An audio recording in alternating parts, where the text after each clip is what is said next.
जय श्री कृष्णा दोस्तों, हमारे चैनल कृष्ण की दासी में आपका हार्दिक स्वागत है। आज हम आपको इस वीडियो में हर छठ, हलाष्टी व्रत, पूजा विधि, व्रत का महत्व, व्रत के नियम तथा इस व्रत की कथा सुनाएंगे। साथ ही यह भी बताएंगे कि इस व्रत में क्या खाएं और क्या ना खाएं। संपूर्ण व सही जानकारी के लिए वीडियो को अंत तक जरूर देखें। हल छठ का त्यौहार भादव माह की कृष्ण पक्ष की षष्ठी को मनाया जाता है। इस दिन भगवान श्री कृष्ण के बड़े भाई बलराम जी का जन्म हुआ था। बलराम जी का प्रधान शस्त्र हल था और मूसल था, इसी कारण उन्हें हलधर भी कहा जाता है। इस बार यह पर्व बहुत ही अच्छे दिन आया है। इस पर्व को पूर्वी भारत में ललई छठ के रूप में मनाया जाता है। यह पूजन सभी पुत्रवती महिलाएं करती हैं। यह व्रत पुत्रों की दीर्घ आयु, उत्तम स्वास्थ्य और सुख संपन्नता के लिए किया जाता है। हल छठ का व्रत बहुत ही नियम के साथ किया जाता है। यह पर्व किसानों का महत्वपूर्ण पर्व है। इस दिन किसान अपने हल व बैल बछड़ों की पूजा करते हैं, क्योंकि इस दिन बलराम जी का जन्म हुआ था तथा उनका प्रिय शस्त्र हल है। इसलिए इस दिन हल की पूजा करने का विशेष महत्व होता है। इस व्रत के दिन क्या खाएं और क्या ना खाएं, यह हम आपको पहले बता देते हैं। इस व्रत का पालन करने वाली महिलाएं इस दिन हल से जुती हुई सामग्री अर्थात अनाज नहीं खा सकती और गाय का दूध और घी भी नहीं खा सकती। इस दिन इन्हें केवल वृक्ष पर लगे हुए खाद्य पदार्थ ही खाने की अनुमति होती है। इस दिन पसही के चावल या मोर धान खा सकते हैं, महुए को खा सकते हैं या पूरे दिन निर्जला व्रत रखने के बाद शाम को ही खा सकते हैं। पसही के चावल और महुए का पारण करने की मान्यता इस व्रत में है। दोस्तों, हल छठ पूजा सामग्री हम आपको बता देते हैं। पूजा सामग्री है भैंस का दूध, घी, दही, गोबर, महुए का फल, फूल एवं पत्ते, जवार की धानी, ऐपन, कुड़वे मिट्टी के छोटे छोटे कुल्हड़ की तरह होते हैं, देवली बांस के पत्तों से बने होते हैं। ये सब पूजा सामग्री इस पूजा में लगेगी। पूजा की विधि हम आपको बताते हैं। इस दिन यानी व्रत वाले दिन प्रातःकाल उठकर महुए की लकड़ी से दांत साफ कीजिए। इस दिन बिना हल से जुते खाद्य पदार्थ ही खाने की अनुमति होती है। पसही धान के चावल, भैंस के दूध का दही और महुआ इस दिन खाया जाता है। इस दिन पूरे दिन निर्जला व्रत के बाद शाम को ही पारण किया जाता है। इस दिन घर की दीवार पर गोबर से हर छठ माता का चित्र बनाया जाता है। ऐपन तैयार किया जाता है, इससे चित्र का श्रृंगार होता है। ऐपन बनाने की विधि है पूजा के चावल को पानी में भिगाकर रखें, उसे सिलबट्टे पर पीसकर उसे में हल्दी मिला दें, एक लेप की तरह घोल बना लें, इसे ऐपन कहते हैं। जो दीवार पर चित्र बनते हैं उनमें हल, सप्तऋषि, पशु, किसान मान्यताओं के अनुसार कई चित्र बनाए जाते हैं। कई लोग हाथों के छापे बनाकर हल छठ की पूजा करते हैं, हाथों के छापों की पूजा करते हैं। पूजा के लिए पीढ़े पर कलश सजाएं, गणेश जी व गौरी जी को स्थापित कीजिए। साथ ही मिट्टी के कुड़वे में जवार की धानी व महुए का फल भर दें।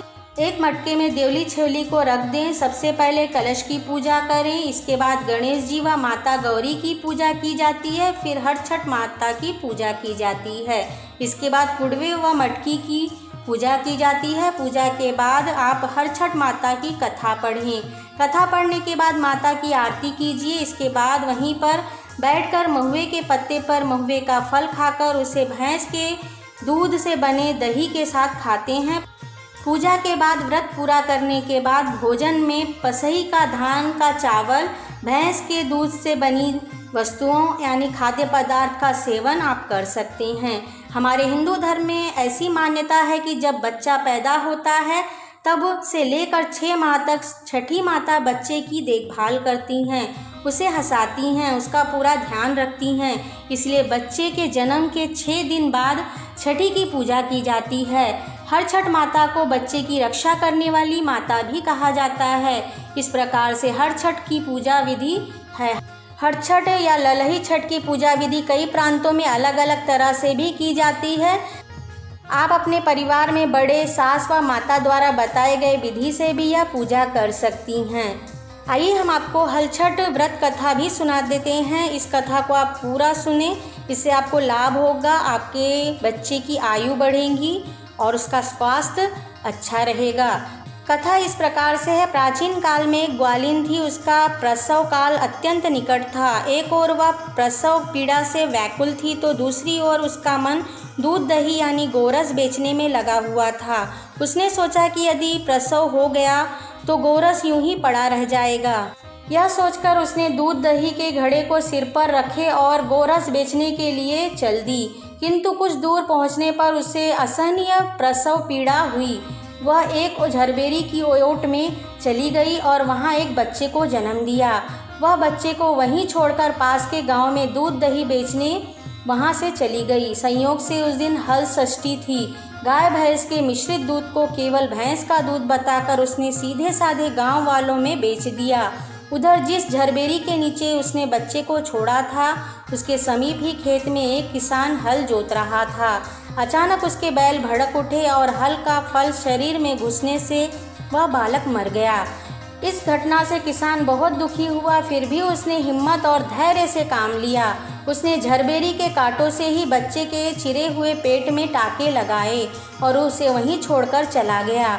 कुछ देर बाद ग्वालिन दूध बेचकर वहां आ पहुंची। बच्चे की ऐसी दशा देखकर उसने समझने में देरी नहीं लगी कि यह सब उसके पापों की सजा है। वह सोचने लगी कि यदि मैंने झूठ बोलकर गाय का दूध न बेचा होता और गांव की स्त्रियों का धर्म भ्रष्ट नहीं किया होता तो मेरे बच्चे की यह दशा न होती। अंत मुझे लौटकर सब बातें गांव वालों को बताकर प्रायश्चित करना चाहिए। ऐसा सोचकर वह गांव में पहुंची जहां उसने दूध दही बेचा था। वह गली गली घूमकर अपनी करतूत और उससे फलस्वरूप मिले दंड का बखान करने लगी।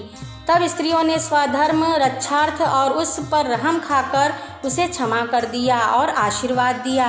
बहुत सी स्त्रियों द्वारा आशीर्वाद लेकर जब वह पुनः झरबेरी के नीचे पहुंची तो यह देखकर आश्चर्यचकित रह गई कि वहां उसका पुत्र जीवित अवस्था में पड़ा है। तभी उसने स्वार्थ के लिए झूठ बोलने को ब्रह्म हत्या के समान समझा और कभी झूठ ना बोलने का प्रण कर लिया। इस प्रकार से हल छठ व्रत कथा है। आपको हमारा वीडियो कैसा लगा हमें कमेंट में लिखकर बताइए। वीडियो अच्छा लगा हो तो इसे लाइक और शेयर कीजिए। हमसे जुड़े रहने के लिए हमारे चैनल को सब्सक्राइब करके रखिए। वीडियो देखने के लिए आप सभी का धन्यवाद।